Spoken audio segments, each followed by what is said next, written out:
Good morning, everybody. My name's Jeff Chandler.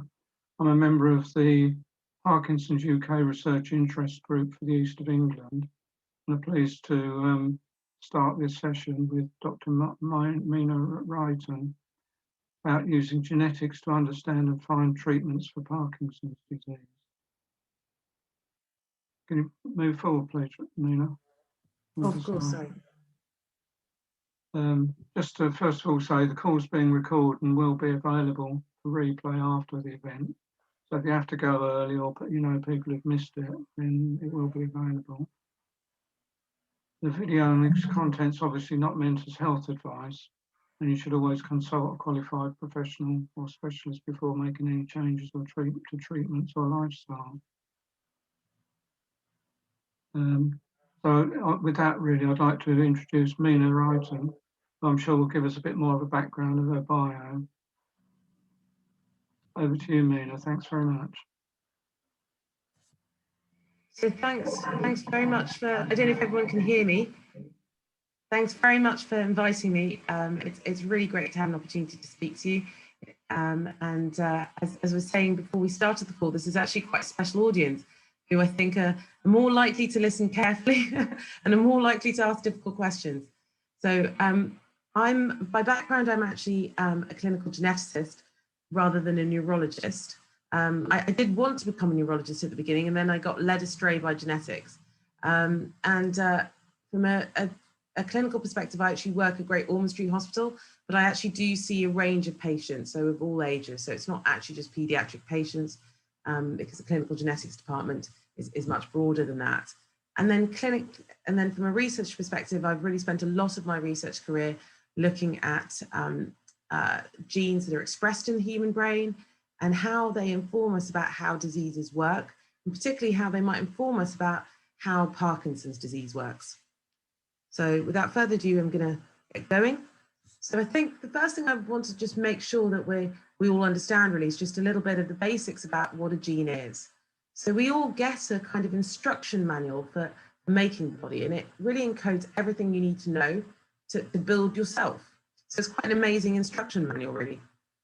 And in that instruction manual, within every single cell, in every nucleus of every single cell, is the DNA, the genetic material that encodes that manual.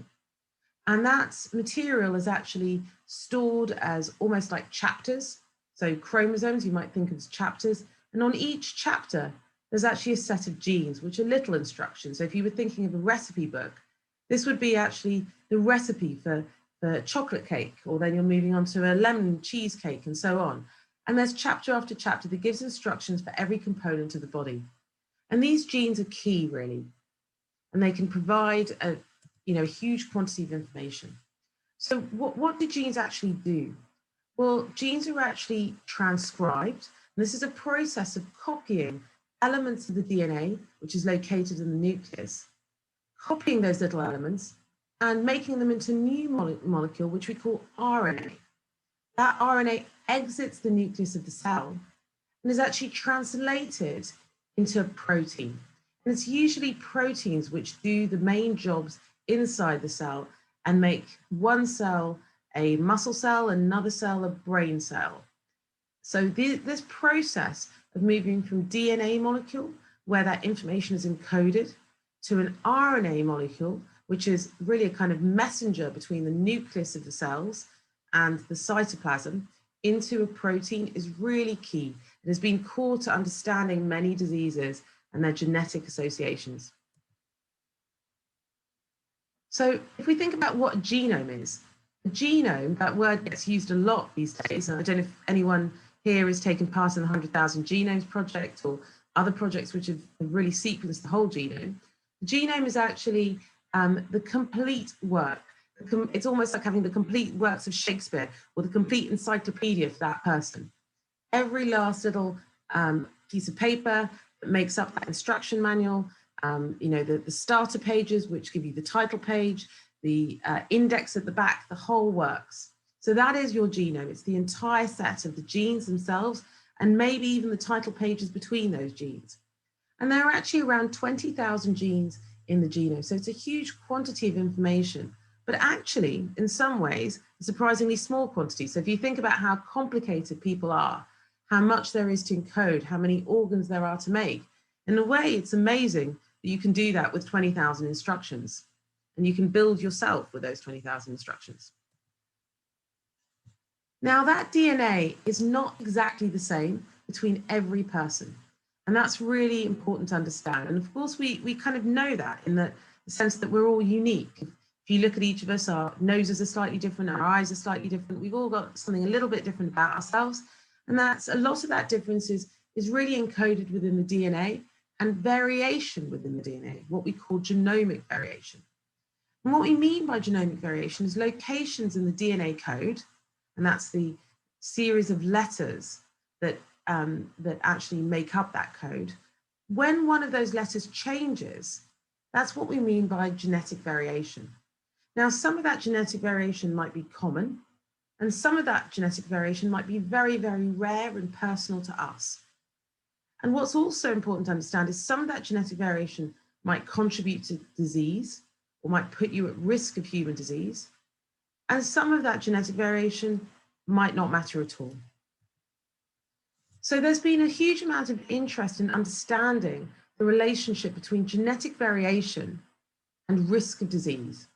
And I'm just going to go through what, this is rather a complicated looking slide, but actually it's simpler than it looks. So if we look along the x-axis, I don't know if you can see my mouse. If you look along the x-axis, that horizontal bar at the bottom, it goes from very, very rare genetic variants to very, very common genetic variants. So as I was saying, we all vary a little bit from each other, but some of that variation might be found in lots of people. Maybe 50% of people might vary at that position. And some of that variation might be highly specific to one person on the planet.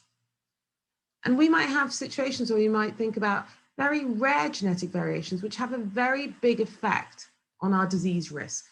And that's what I usually see in my clinical practice. Individuals who've inherited very rare genetic variants have a very big effect on their likelihood of getting a disease, and in some cases of getting Parkinson's disease. On the other hand, we might have very common genetic variants, which actually might contribute a little bit to disease risk. So they don't contribute lots of disease risk, but they contribute a little bit of disease risk. But on the other hand, there are lots of them. And so summing them together, they might have an impact on your likelihood of having a condition, including Parkinson's disease. So if we think about how that works for Parkinson's disease itself and the genes that have been identified, we know that there are very rare genetic variants located in a set of genes. These are their names. So the most famous one is probably SNCA. So LRRK2 you might be aware of. And these genes have very rare genetic variants with them, but they have a very big effect on the likelihood of getting Parkinson's disease. But we also know that there are genetic variants which sit a little bit more frequently in the population, which also contribute to the risk of Parkinson's disease, not quite as much as these other types of variants. And then there are very common genetic variants, some of which are even within the same gene, which actually, these common genetic variants do increase the risk of Parkinson's disease, but only by a little. And it is possible for an individual to be unlucky enough to inherit the rare ones, the intermediate risk variants, and even the common ones all together. But, you know, for some people, it might be that just the common risk variants are what driving this primarily, rather than the other levels. So what does this mean for Parkinson's disease patients? So it might mean that if we take 100 people with Parkinson's disease, one of those people, maybe two, might have actually a genetic variant which is very rare that's driving those Parkinson's disease risk. Maybe 2 to 3 of those people might have genetic variants which actually have an intermediate effect. They do increase the risk of Parkinson's disease, but only by a bit. They don't absolutely mean that you're going to get it. And then for lots of the other people, they may have no family history of Parkinson's disease at all. And actually their risk might be due to a sum of effects, and that might be the low risk variants that are quite common in the population, and maybe effects also coming from risk from environment as well. So how can understanding or knowing about rare genetic variation help us understand a disease? So this is actually a family called the Iowa kindred, who have been very, very important to understanding Parkinson's disease and understanding its risk. And in this group of this family group, there were lots of individuals who had Parkinson's disease, as highlighted by these blue people. And some of them had it more severely and some of them had it less severely, but there was an awful lot of Parkinson's disease in this family. In actual fact, it was found that the reason for that was that within this particular family, the gene SNCA, that gene which has been most closely linked to Parkinson's disease, actually had multiple copies. So rather than actually having just 2 copies of this gene, 1 copy of this gene inherited from our mothers and 1 copy from their father, in this family, 1 of those copies had actually become 3. So these people had, instead of having just 2 copies of this gene, they had actually additional copies of this gene, which meant that actually the amount of synuclein that their cells were making was higher. And this was contributing to their risk of Parkinson's disease and causing this condition in this particular family. And why was that so important to know? That was actually so important to know because for some time before that, in individuals with Parkinson's disease, if you looked at the brain tissue after death, you would find that actually there were these structures called Lewy bodies. So the Lewy body here is a very big brown blob. That's a Lewy body inside a cell. And this cell is a dopaminergic neuron. So it actually has color in it, melanin. And that's that sort of browny pigment in these little bits all over the cell. So dopaminergic neurons are actually really key to Parkinson's disease. And they're the cell type, or amongst the first cell type, to be affected by Parkinson's disease. They contain these structures called Lewy bodies. And we had known for some time that Lewy bodies contain a lot of this protein, synuclein. So understanding that actually people who have extra synuclein, it's that directly linked to the actual structure of these Lewy bodies, which were the pathological feature of Parkinson's disease, or are the pathological feature of Parkinson's disease. So now we're actually up to quite a few genes that we know when they have spelling mistakes within them, or there are extra copies of them in the case of synuclein, that when those genes have these rare variations in them, they can cause Parkinson's or Parkinson's-like problems, things that look a lot like Parkinson's. So synuclein is probably the classical one, but also we know that LRRK2 is incredibly important. So it's actually very common.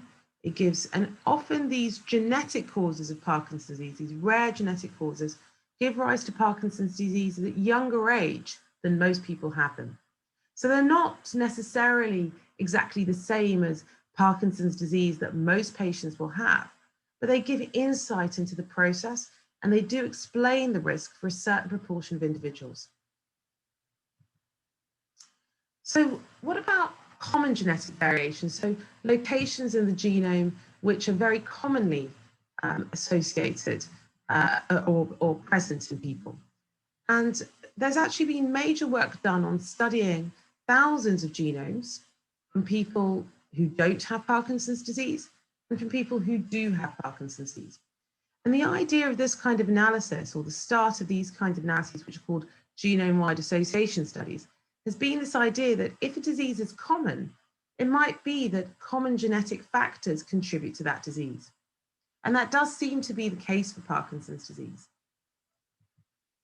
And this approach has actually, so in this approach, what you might see is that I might look at a particular genetic variant, and that genetic variant is seen in a certain number of healthy control individuals. It's seen more commonly in people with Parkinson's disease. And that fact is used to implicate that genetic variation in increasing the risk of Parkinson's disease. So that's been an incredibly successful approach for Parkinson's disease. And it's something which has really, if you look at the history of it, people have been working on this since around 2008, 2009, when the technology to be able to really do this at scale became available. And what we've seen is that Parkinson's disease risk that common risk, is located all across the genome. It's scattered all over the place. So this is I'm just going to explain this plot. So the wheel plot that you're seeing here, which is numbered 1 through to 22, that's the 22 chromosomes where we inherit both a copy of that chromosome from our mums and from our dads. And of course, if we're a girl, we also get the X chromosome, 2 copies of that. And if we're a boy, we get an X and a Y. So this analysis didn't include the X and Y chromosomes, but it did include all the 22 chromosomes common to both sexes. And what you can see in those little red lines or red peaks is that actually there's common genetic variation at those locations, which contributes to disease risk. And that's actually scattered across all the chromosomes. So it's not that it's located just in one place. That risk is distributed across the genome. There are places where risk is very, very high indeed. And you can see that that's at chromosome 4, where actually synuclein, that gene that I mentioned to you before, and is really key to the pathological process of Parkinson's disease, that's where it's located. So both common and rare genetic variation at that particular gene is very strongly associated with Parkinson's disease. So now that we have this information, we might have a whole set of genes, and this is what I'm showing in the plot next door, which is the chromosomes numbered again, 1 to 22. And then on the y-axis, that's the risk associated with variation at that location. And then the gene names in these little boxes. So as you can see, all sorts of genes very close or linked to the risk of Parkinson's disease. And that information is incredibly useful in trying to understand, how Parkinson's disease occurs. Now, we might also want to know about that risk, because as I said to you at the beginning, that for the average patient with Parkinson's disease, they don't actually have a clear genetic factor. They may not even have a family history of Parkinson's disease. But we might still look at their DNA and notice that if we sum up all that common genetic risk, what we call common variation, we might generate for them a risk score for Parkinson's disease. And we might see that people with Parkinson's disease, and we do see that, people with Parkinson's disease have a higher risk score than people who don't have the disease. And that high risk score might be, in time, maybe with other factors, useful in predicting who is going to have Parkinson's disease and how severely. Now, we're not at that stage right now, but this is an area which is incredibly important for designing trials. It's an area which might be incredibly important in the future for understanding which patients are at such high risk of having Parkinson's disease that we should be thinking about treating them before the disease even develops or at the very early stages. So this is actually really key to trying to get at treating and identifying people who are at risk of Parkinson's disease early and treating them earlier, where we have more chance of being successful. So how can we go from genes to treatment? So as I've said to you, the genome-wide association studies have identified for us locations in our DNA which put us at increased risk of Parkinson's disease. Linkage studies or family studies, like there was with the Iowa kindred, might identify for us specific genes. And if we try and put that information together, we might notice that those genes contribute in particular processes or particular pathways in the cells that are in the brain. And that might give us a clue to which pathways, which processes we should be trying to alter to treat the disease.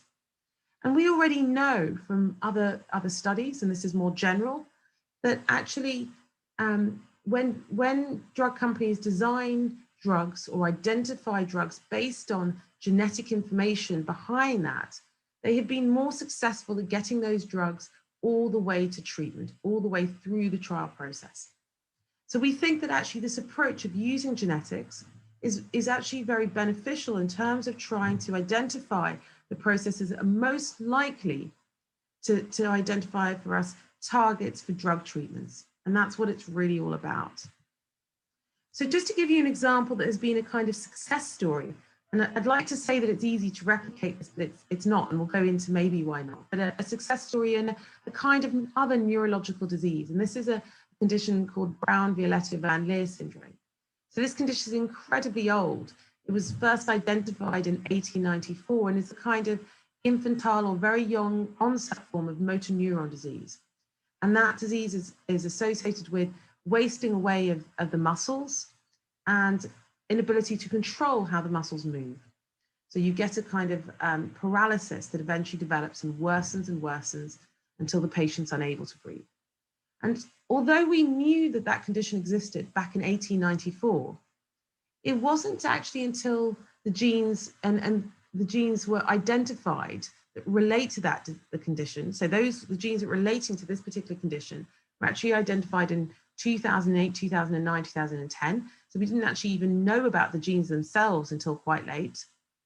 And then the mutations that relate to these genes and when these genes have these mutations in them can cause Brown-Violetta van Leer syndrome weren't identified until 2010, a little bit more in 2012. But when we identified the actual genes involved in this condition, we found that those genes are transporters for a chemical called riboflavin. So they transport riboflavin into the brain. In actual fact, riboflavin is in every breakfast cereal. You'll find as a supplement in almost every, if you had Kellogg's this morning, you'll have found that they probably supplemented that Kellogg's with riboflavin. So riboflavin is incredibly safe to take orally. You can actually give these patients oral riboflavin supplementation. So you can give these patients high quantities of oral riboflavin, and that genuinely slows their condition. And that's an incredible situation to have gone from understanding the gene and the genes causing this condition in 2010 to treating this condition as early as 2011, 2012.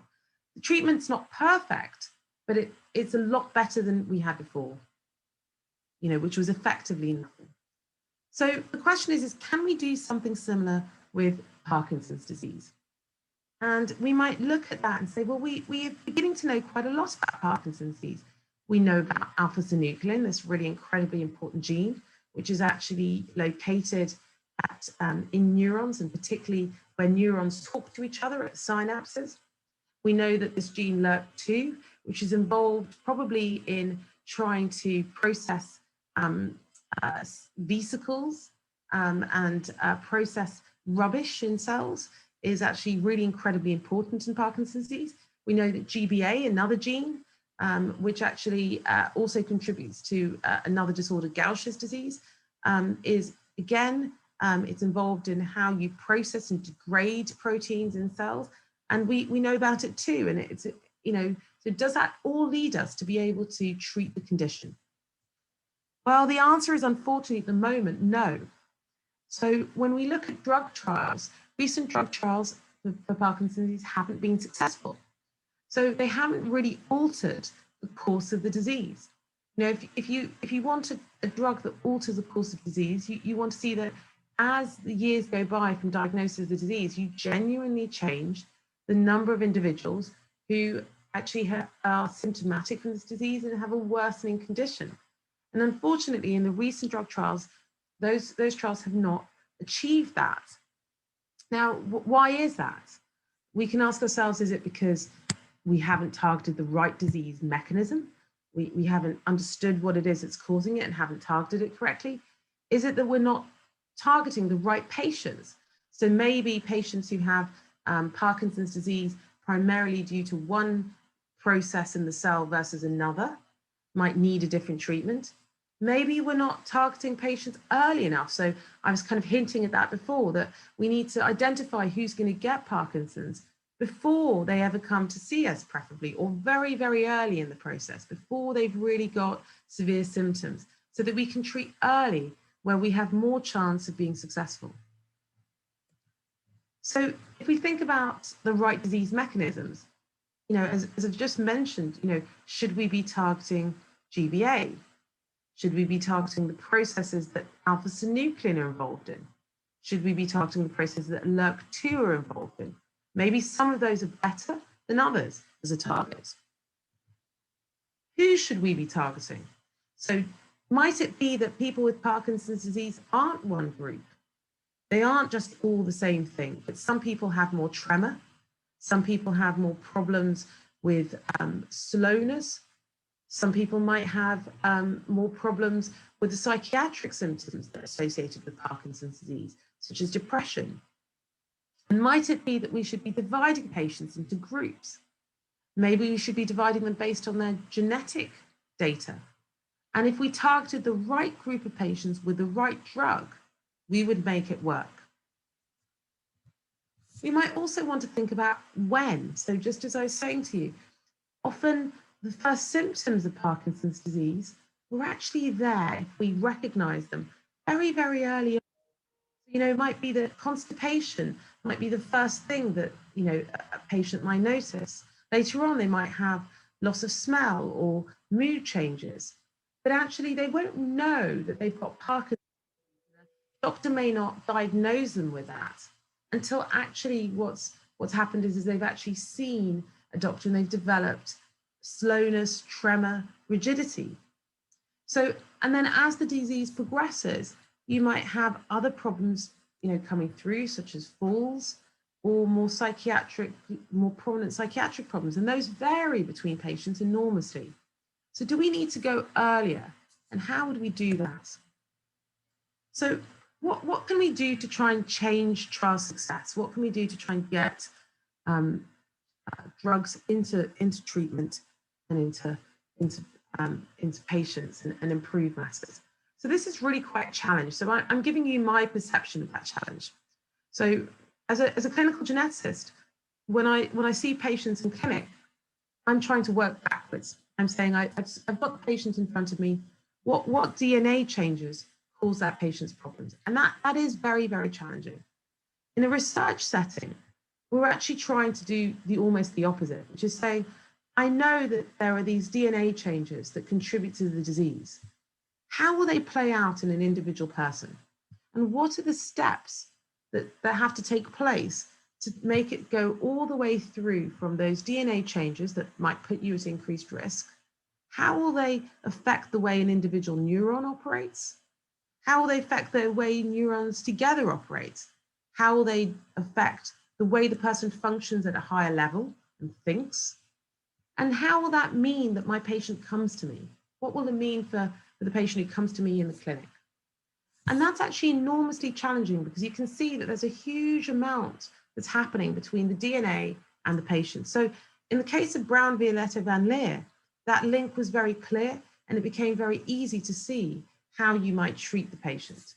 But in the case of Parkinson's disease, that link is much harder to see and work through. So what am I personally doing to try and get to that link, to get to understand that process?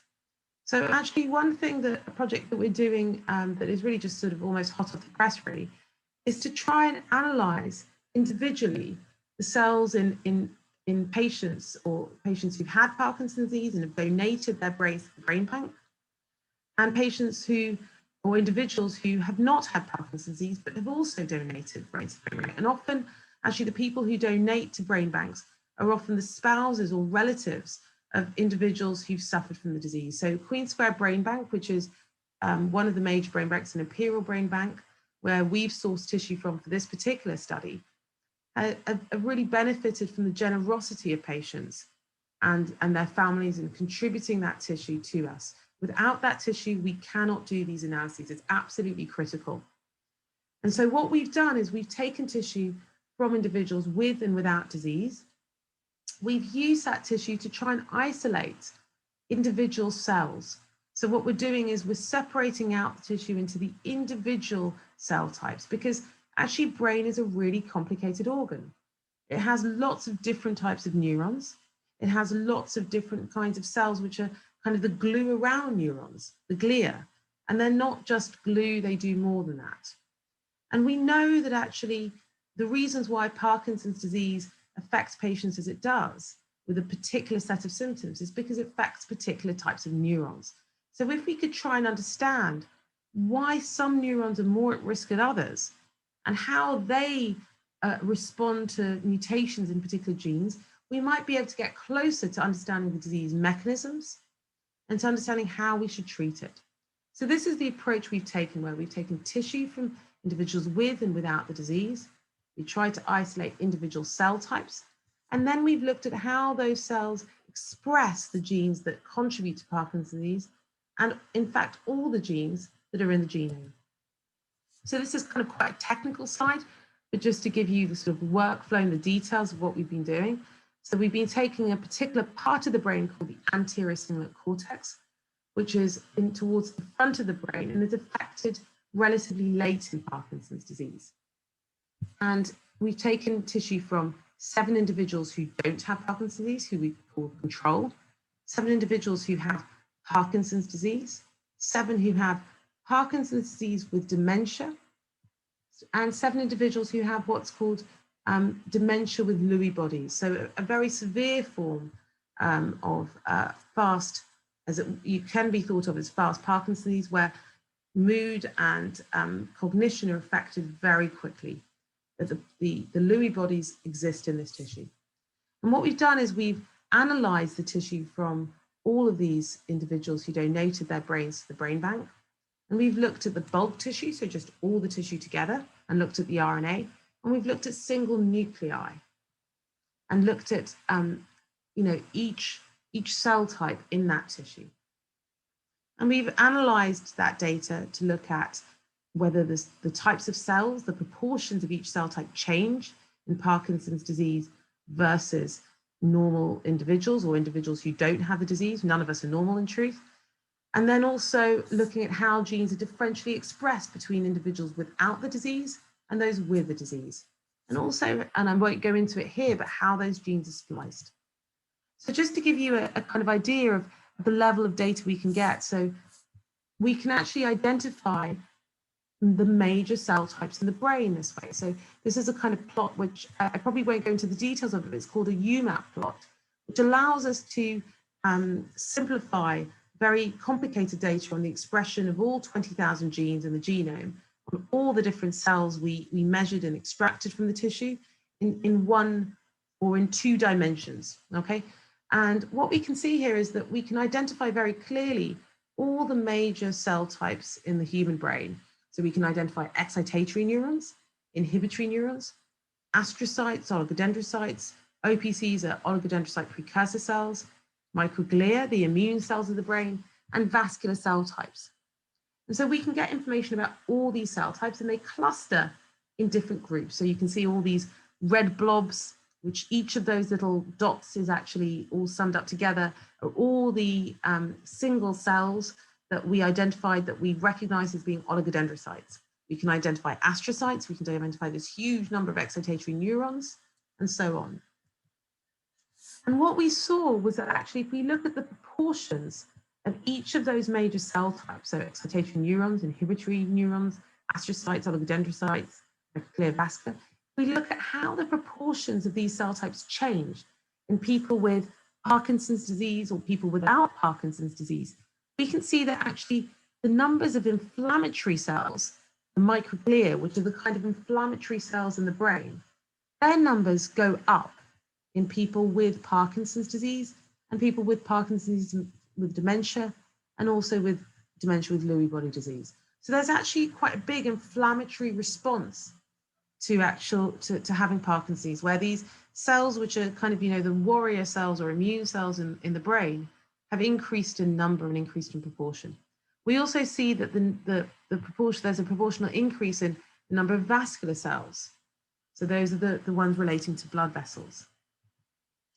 And again, we might want to study, like I said to you, just how important synuclein is as a gene. We might want to know how that particular gene's expression changes in these cells, and we can do that too. So we might look at excitatory neurons, which are the cells which, perhaps are most affected in the cortex in Parkinson's disease. And we can see that actually we can look at those cells. So we can look at excitatory neurons and inhibitory neurons. These are colored in these 2 colors here.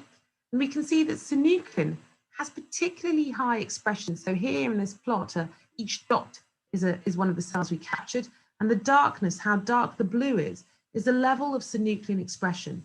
And we can see that there is this group of synuclein containing excitatory neurons that have particularly high synuclein expression. And what we can see in this first plot here is that actually it's these cells that seem to disappear when you have the disease process occur. So in Parkinson's disease, the numbers of those cells decrease a little bit. And then in PD dementia, where dementia has also occurred as the Parkinson's has progressed, those cells seem to disappear, these ones expressing the highest level of SNCA. And so it raises the possibility that actually the cells which are most at risk of disease process, the cells which naturally express the highest levels of synuclein.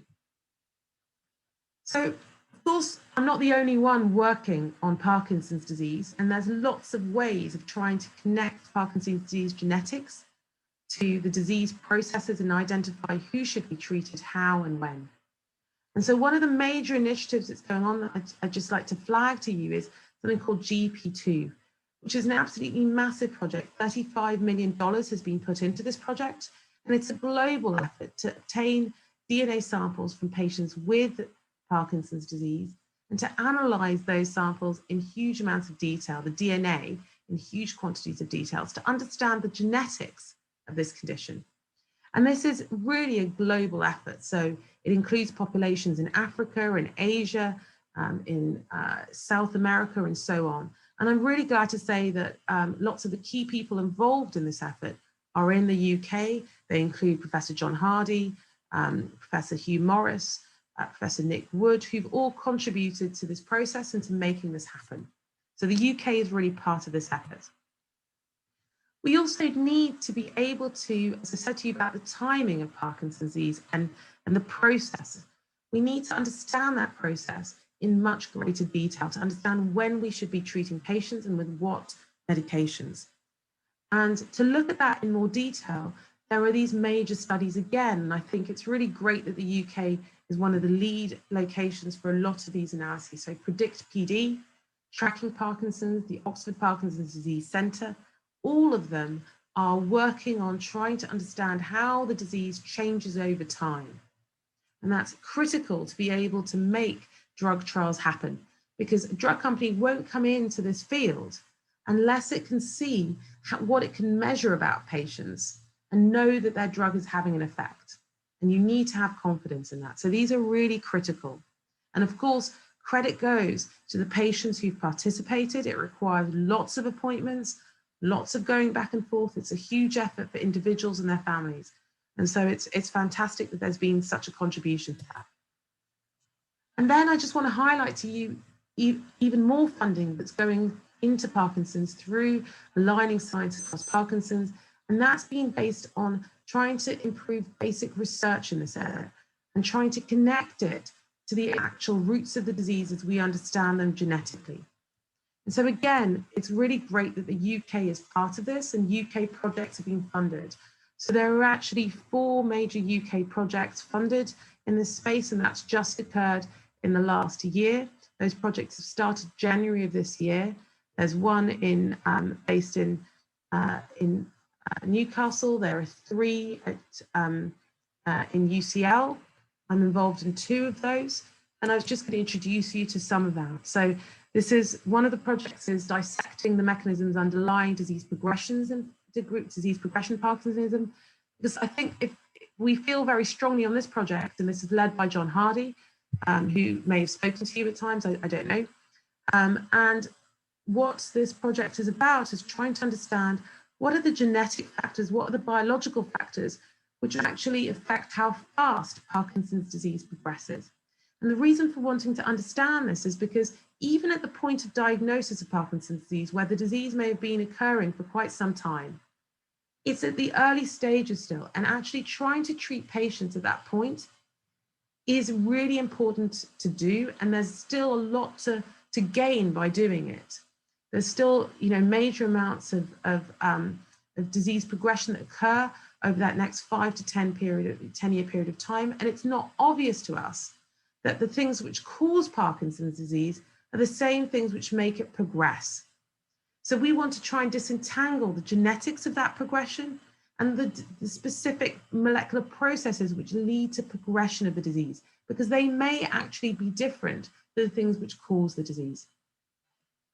So in that is a genetics process, and John is leading that, put together with Hugh Morris, who are incredibly passionate about this area and have been in the field for such a long time.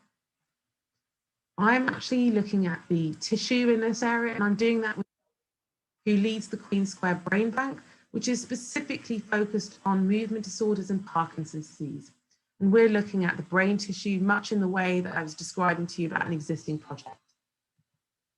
I'm also part of another project, which I think is really important, which is the Mapping PD Brain Project.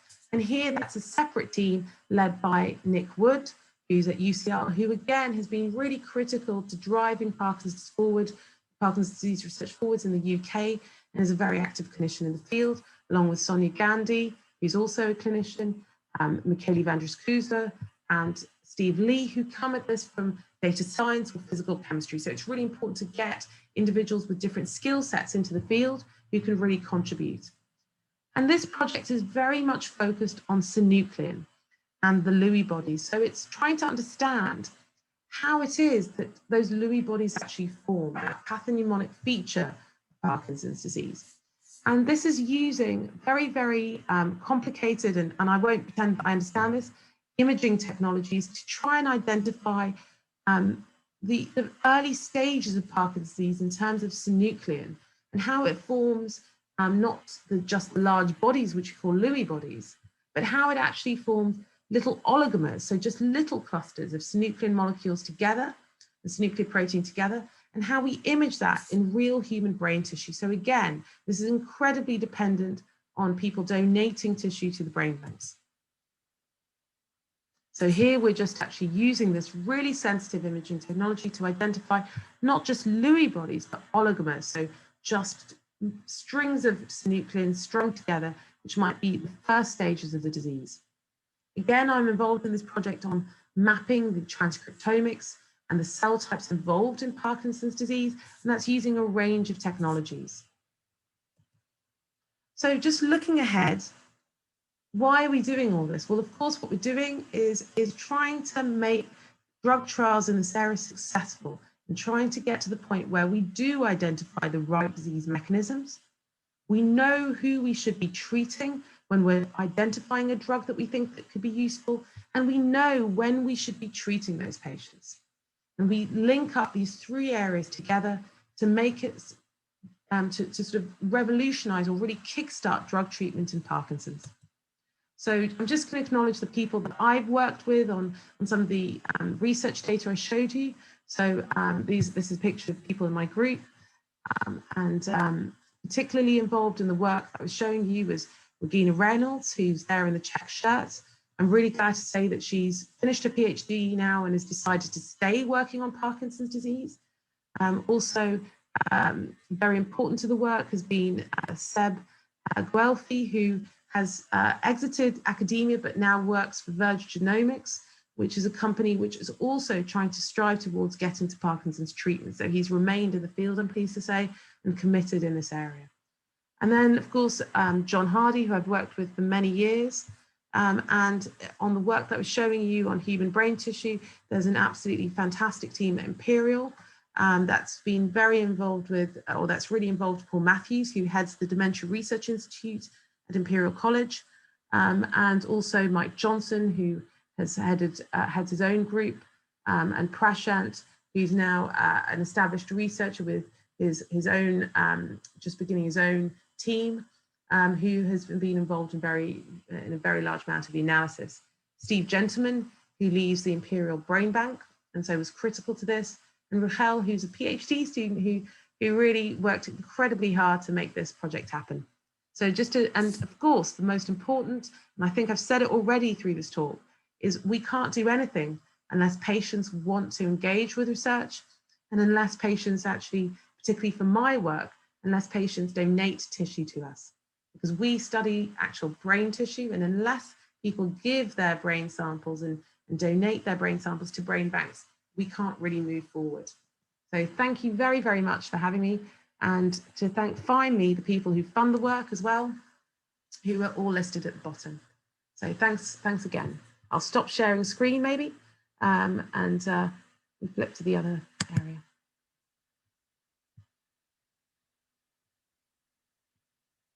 So I don't know whether I should hand it back to Jeff. Should I be handing it back to you, or I can't see any questions in the Q&A section.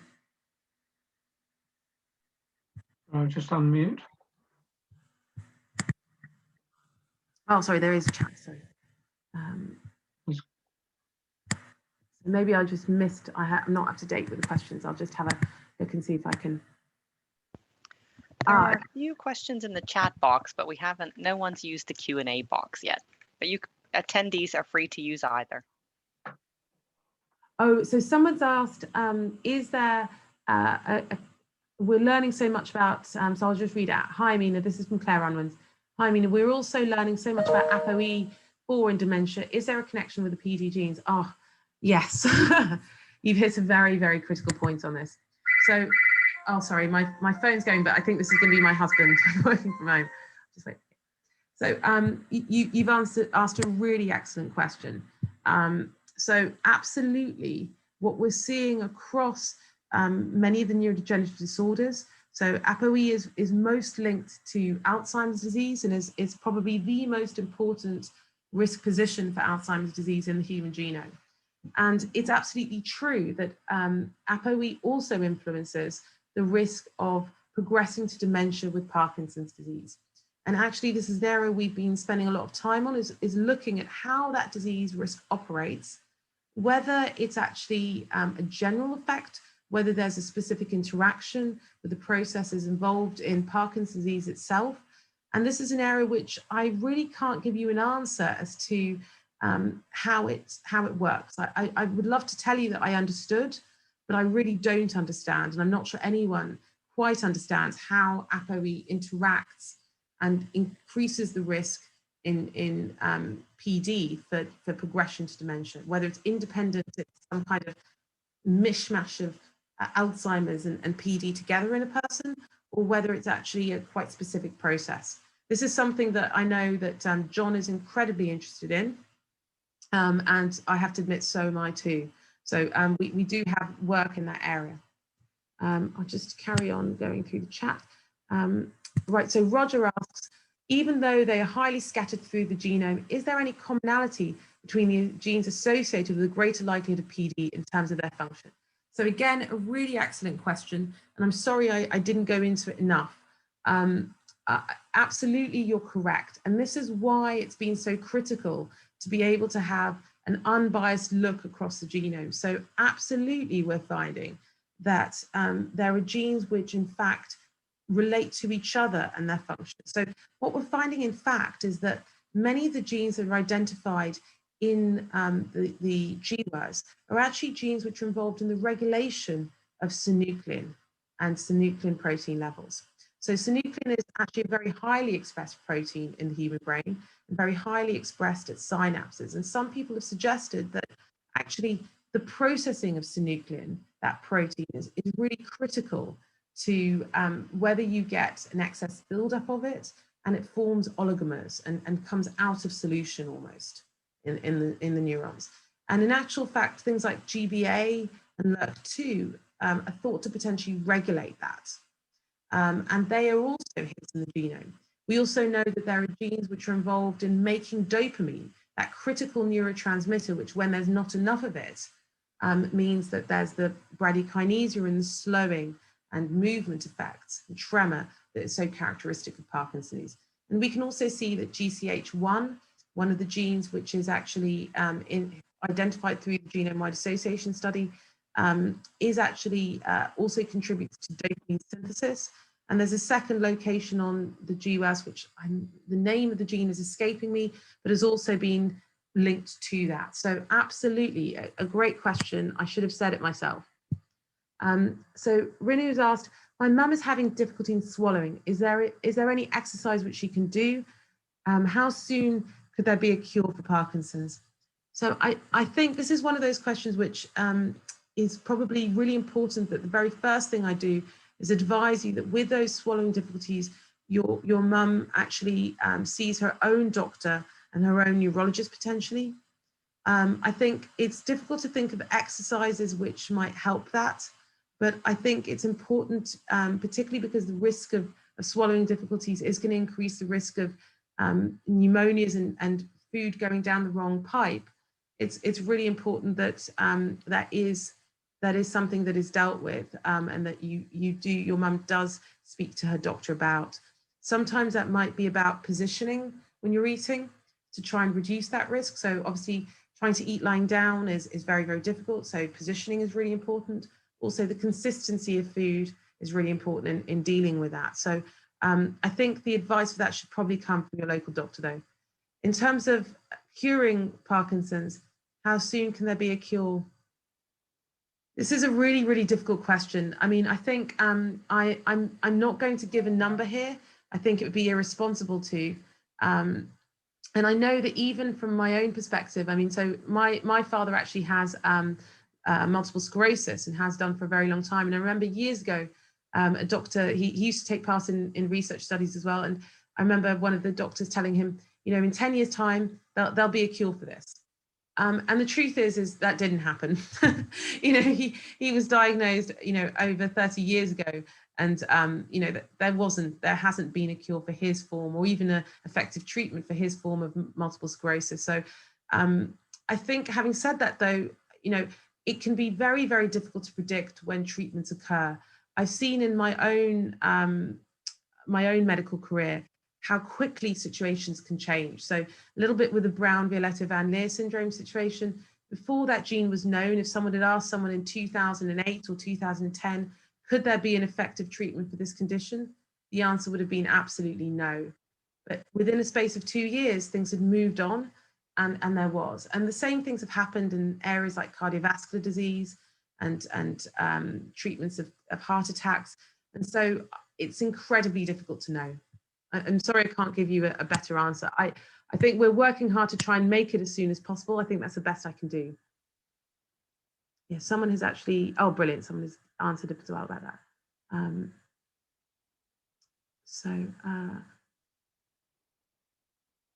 don't know if there's,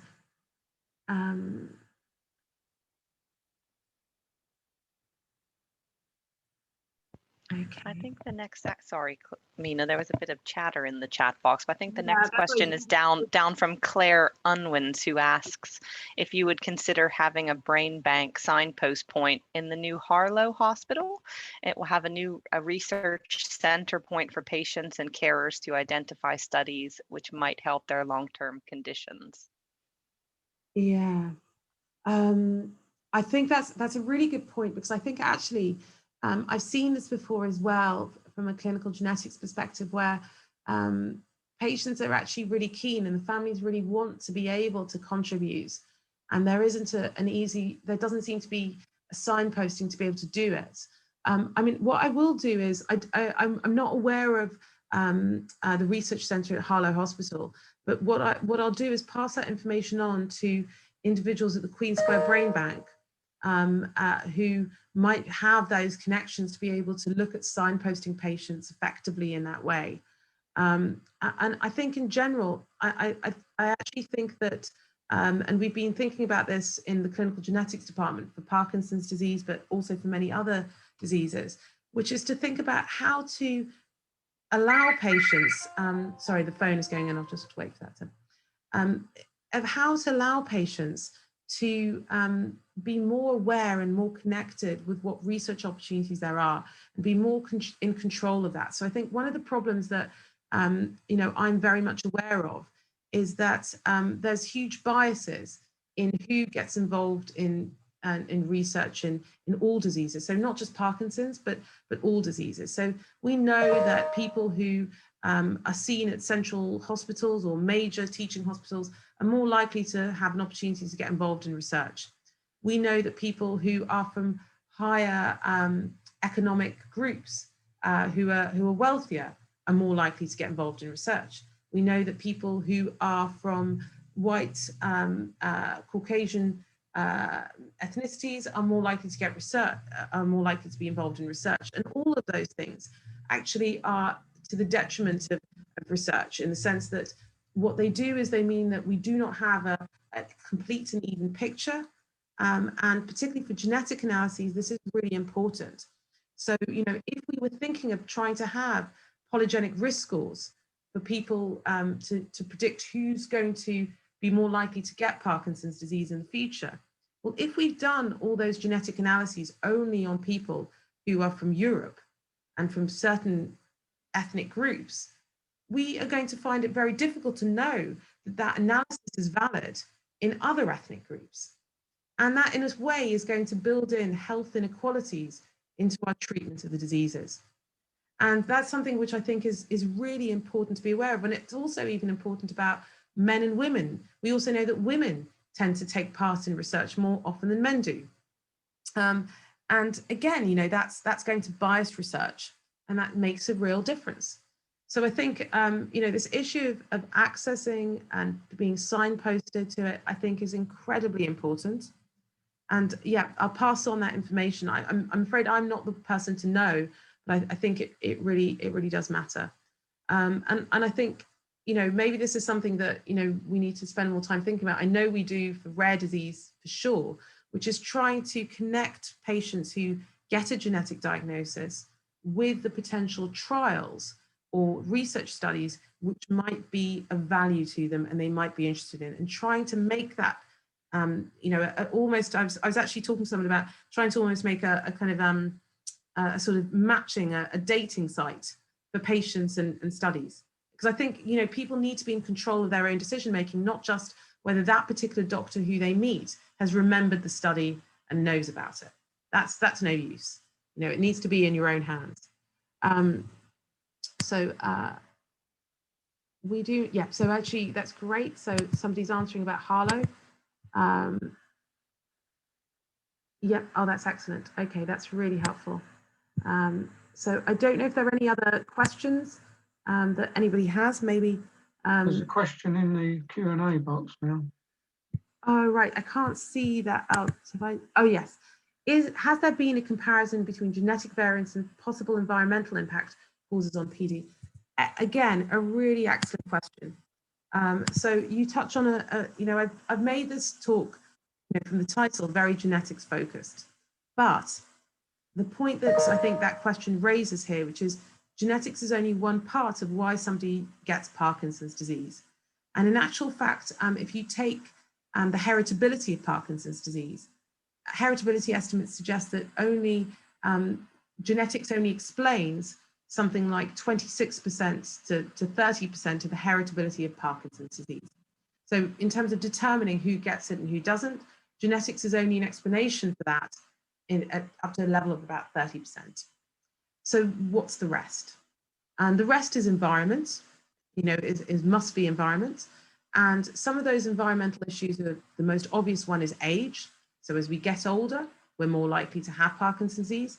People have even argued that it might be that it's inevitable that when you reach a certain age, you'll get Parkinson's disease.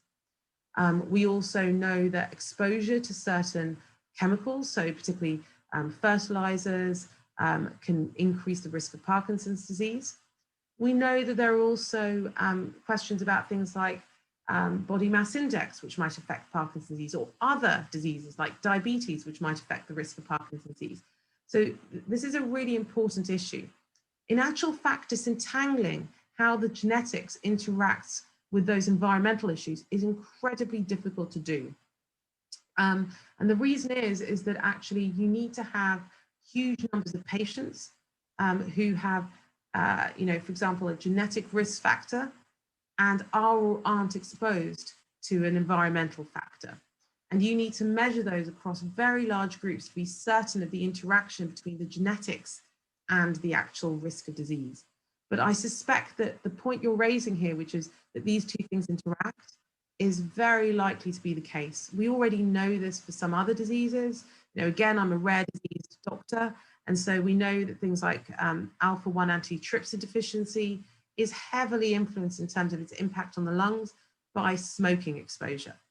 So we know that environmental factors can interact with genetic factors to massively increase disease, or maybe reduce the risk of disease. That would be the best. So I think, okay, Roger's also asked a question. I saw a research paper recently that implicated oligodendrocytes in PD, a much higher number of these in postmortem PD brain tissue. The implication was that our emphasis on neurons may be misguided. Could it be lack of myelination of neurons that might be the problem, coupled with underpowered mitochondria? My goodness, what excellent questions. What about the widespread use of statins in this regard?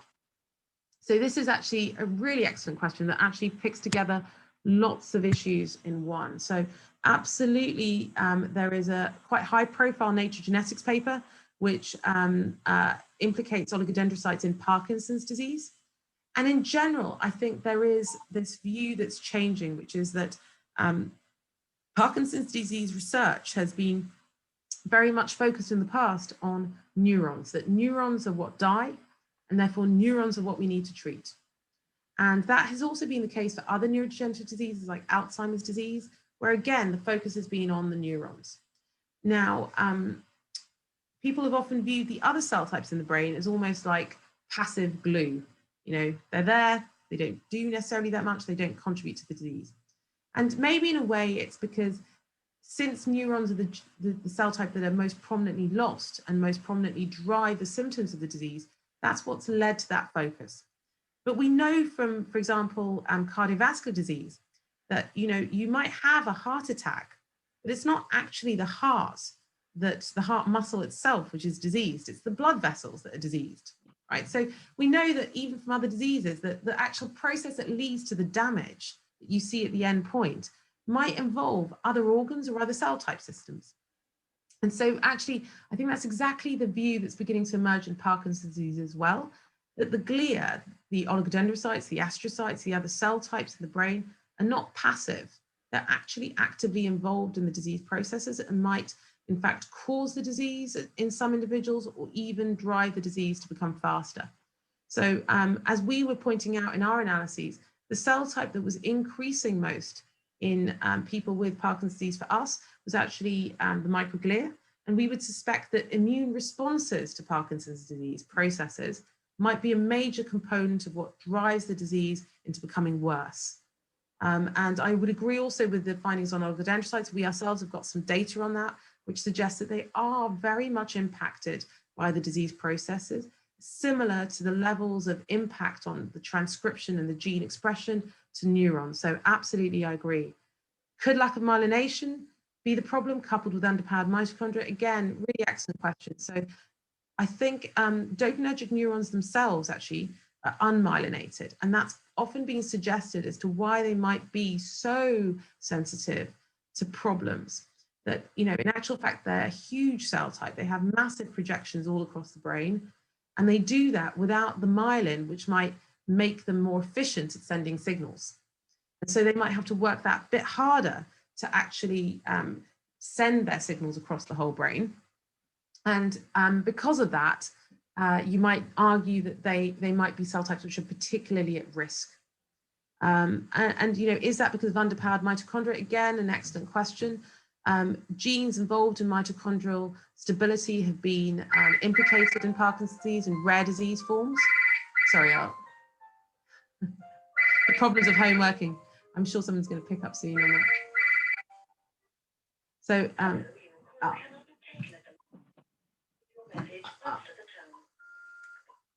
So, sorry about that.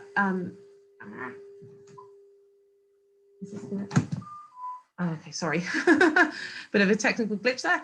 On the mitochondria, yes, I mean, I think certainly mitochondrial dynamics contributes to Parkinson's disease, and that's been shown through individuals with Parkin and PINK1 mutations that regulate how damaged mitochondria are taken out of the system and how mitochondrial stability is maintained. So I think that's probably right.